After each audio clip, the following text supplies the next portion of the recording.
dreams you should chase. Okay, fair. Right? Like I want to be the best surfer. That's fun. Like dreams are fun when you don't beat yourself up on accomplishing it. When you champion yourself on trying to accomplish it.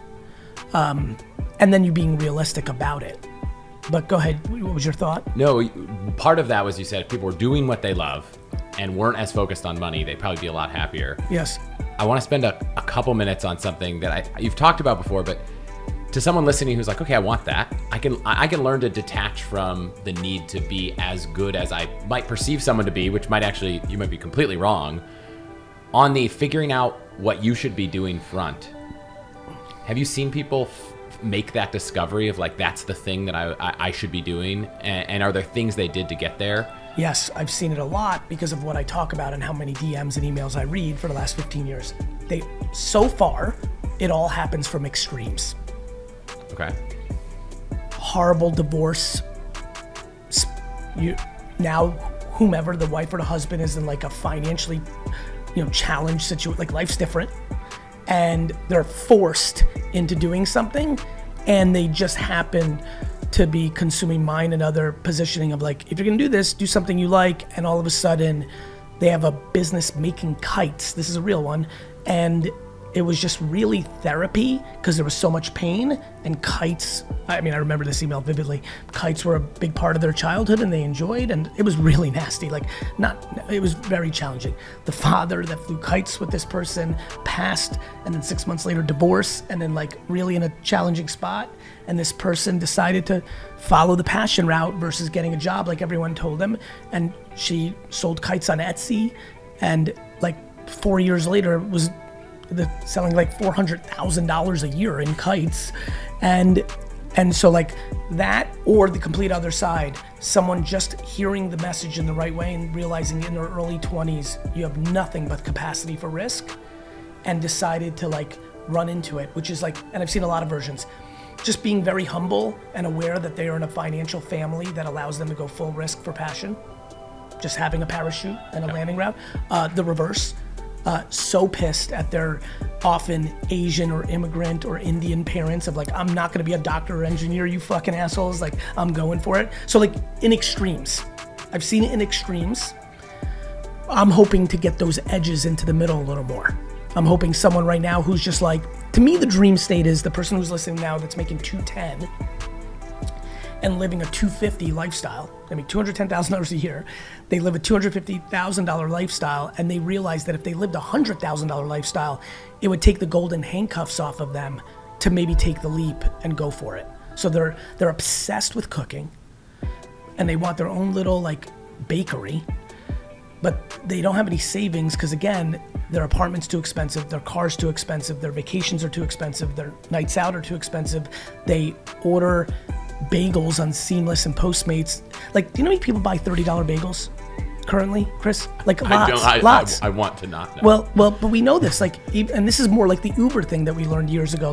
People will pay for convenience at scale. There are people right now who are buying $30 bagels and don't even realize it, right? They're buying an $8 bagel on Postmates or Seamless or Uber Eats, but then there's the surcharge, the charge, the delivery fee. They kind of are blindly on the tip because they want to be a good person. You kind of wake up and it's a $28 bagel. And that same person is buying a $28 bagel because they make $210,000 a year, but deep down they're they hate being in this law firm more than life. Literally can't wait to 5 or 6 o'clock every day. Truly can't. Yet want to own a bakery. Yet want to start a podcast on Star Trek. Yet and I believe they can, but do they have the humility to move back in with their 50 or 60 or 70 or 80-year-old parents? Probably not. Do they have the humility to get a roommate? Probably not. Do they have the awareness to say, I should move out of New York and maybe move to a suburb of Wisconsin because I actually like the outdoors and my lifestyle there can afford it? Especially right now. I got one. I haven't thought about this until this exact microsecond. We are living right now in a world where a lot of companies will let you work remote.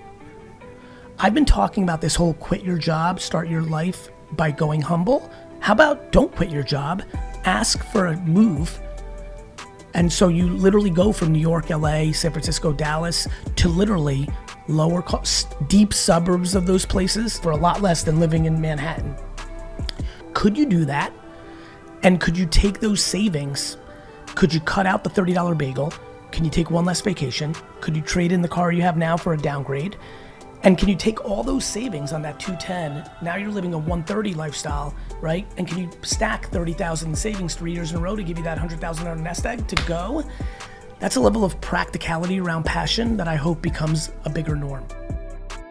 My new hypothesis is that once you start doing the thing that you really like, you actually probably will care less about all these other things going on, right? 100%. If you hate your job, like, of course you're like, oh, I need these other things to make me happy. My friends have these things.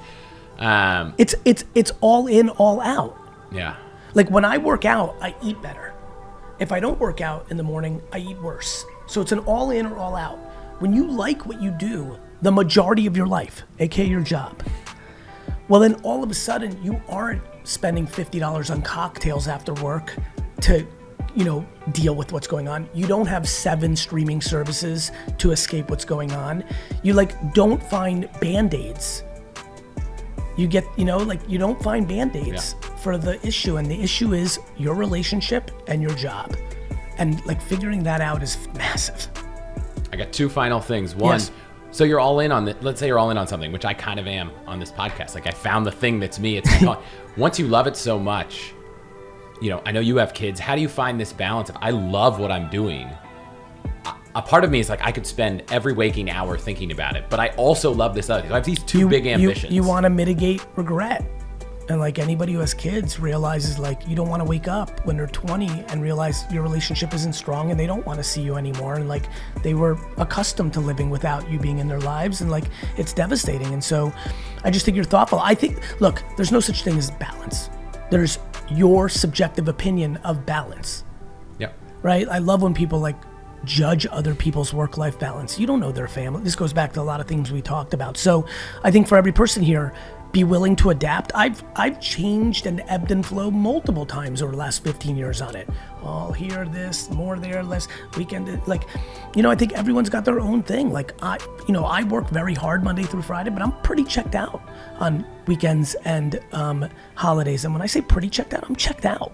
Unless there's a super fire, right? And so other people may work 9 to 6 or 9 to 5 during the week, but they're also working on the weekend on their phone the whole time. Everyone plays it different. And by the way, you may go all in for 3 years on this podcast because there's a moment right now, right? Yeah. But then in 3 years, you may be wait a minute, I've done that, but look over here, these little ones are getting big, and wait a minute, that I'm worried. And so you can go all in there. People can find balance in extremes. You can't judge yourself on a day-to-day basis on these big issues. It's a bigger thing than that.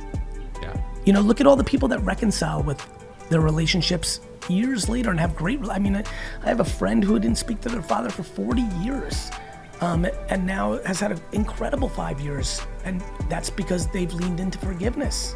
I think it starts with forgiving yourself. Back to your question, there's a lot of parents right now who have 17-year-olds who are oh, too late. Not too late. There's never a bad day to start doing the right thing. Yeah. If you're 62 and you've never been good at health and wellness, good news. Tomorrow is a good idea to do it. If you have 18-year-old twins and you've worked on just your career for the last 18 years and you can sense they're about to go to college and they don't give a shit about you, they love you, but they're accustomed to not having you be a big part of their lives, good news. You could visit them every weekend at college. Probably a bad idea. They might not like that. But you could start today to put it in. If you are angry at your mother and you've got 20 years of resentment built up, good news. Today is the day you can start therapy. Today is the day you can go have a candorous conversation that is built on compassion for your mom that gets some of the poison out. There is never a bad day to start doing the right things that are most upsetting you.